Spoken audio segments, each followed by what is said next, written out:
The root problem with conventional currency is all the trust that's required to make it work. The central bank must be trusted not to debase the currency, but the history of fiat currencies is full of breaches of that trust. It might make sense just to get some in case it catches on. I'm sure that in 20 years there will either be very large transaction volume or no volume. The nature of Bitcoin is such that once version 0.1 was released, the core design was set in stone for the rest of its lifetime.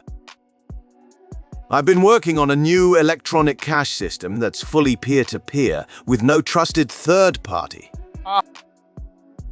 Lost coins only make everyone else's coins worth slightly more. Think of it as a donation to everyone.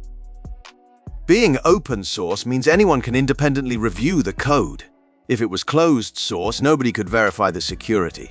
I think it's essential for a program of this nature to be open source. It might make sense just to get some in case it catches on.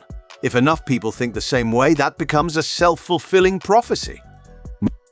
It is a global, distributed database, with additions to the database by consent of the majority.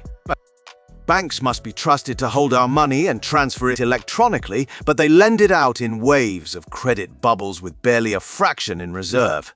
We have to trust them with our privacy, trust them not to let identity thieves drain our accounts. Their massive overhead costs make micropayments impossible. I've developed a new open-source P2P cash system called Bitcoin. It's completely decentralized, with no central server or trusted parties, because everything is based on crypto proof instead of trust. It's very attractive to the libertarian viewpoint if we can explain it properly. I'm better with code than with words, though.